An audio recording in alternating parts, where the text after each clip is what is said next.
Today, we're jumping into something really special. We're going to explore the incredible final chapter of Dr. Siegfried Britton's book, Dangerous Minds.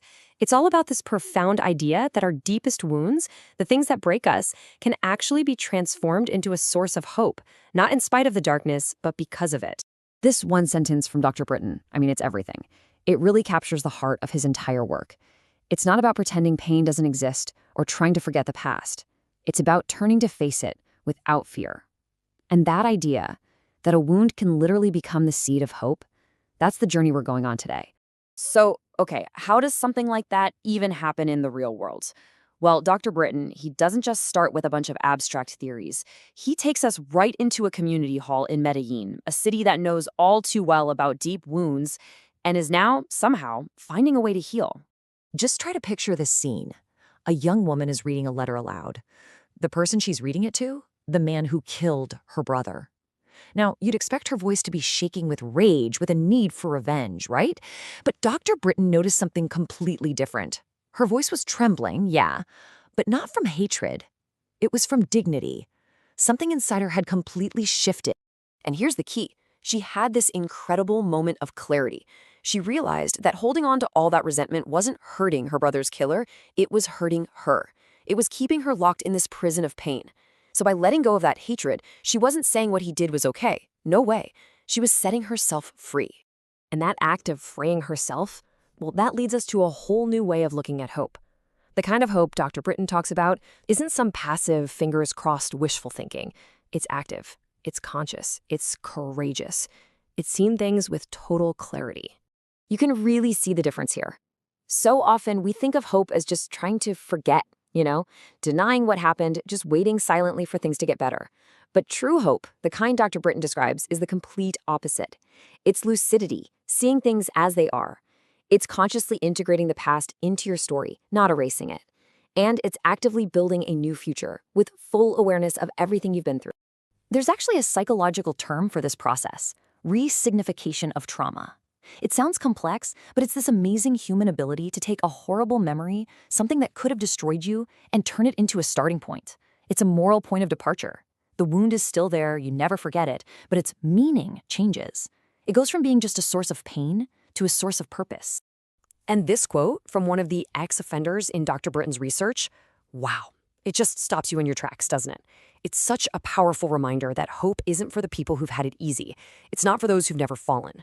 Hope is forged. It's earned by those who've hit rock bottom and somehow found the strength not just to stand up, but to rise. Okay, so let's zoom out a bit. What happens when this kind of personal transformation starts to happen on a bigger scale, across a whole community? This is where Dr. Britton's work gets really groundbreaking. He argues that this individual hope can become the actual blueprint for rebuilding the moral future of an entire society. Think about that for a second. Hope stops being just a fleeting emotion inside one person and becomes the moral architecture, the very foundation of a community. It becomes how we think, how we teach our kids, how we decide to live together. It's about building a society based on understanding, not just on fear and rules. So how in the world does a society actually do that? Well, Dr. Britton lays out a pretty clear path. First, individual hope has to become collective, usually in shared restorative spaces where people can tell their stories. Then, that emotional learning gets prioritized, becoming policy. From there, empathy starts to replace fear as the basis for security. And finally, the justice system itself starts to change, moving away from just punishment and toward repairing harm and actually teaching humanity. Now, a huge piece of this puzzle is creating what Dr. Britton calls a culture of forgiveness. But hold on, this isn't about just saying, let's forgive and forget. Not at all. It's about creating something much more powerful, an ethical memory. And here, Dr. Britton brings in this incredible idea from the philosopher Hannah Arendt. Forgiveness isn't just a personal, spiritual thing. It's a critical social tool. It is the only thing that can break the cycle of violence and revenge, that never-ending chain reaction of wrongdoing. Without it, societies just stay trapped, repeating the same horrors over and over. And this is where it gets really tricky, right? You have to strike this incredible balance. If you have forgiveness, but you erase the memory of what happened, that just becomes oblivion. You deny the past, and you're doomed to repeat it. But if you have memory without any forgiveness, that just turns into vengeance. You're chained to the past forever. So it's not one or the other. You need both. And when you bring memory and forgiveness together, they create something totally new, ethical memory. This allows a community to remember its history, to honor the victims without being consumed by hatred. It lets you move forward without pretending the past didn't happen. It's the difference between a memorial that just mourns and one that actually teaches. All of this, the hope, the forgiveness, the ethical memory, it all builds to this one final unifying idea in Dr. Britton's work. He calls it the ultimate tool for transformation, the gaze that understands. Let that just sink in for a minute. The simple act of how we look at another person is a moral act. It literally builds the world we live in. A society that only knows how to judge just creates more of its own fear.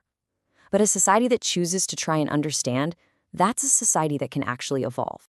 And this is so, so important to get right. To understand is not to excuse. It doesn't justify evil. It doesn't say that what happened was okay. What it does, instead, is deactivate evil. By understanding the roots of violence and pain, the why, we can actually stop the cycle from continuing. And this quote from Dr. Britton just brings it all home. Understanding isn't some soft, fluffy emotional response. It is, at the same time, the most deeply human thing we can do when faced with suffering. And, as all his research shows, it's the most scientific and effective response to crime.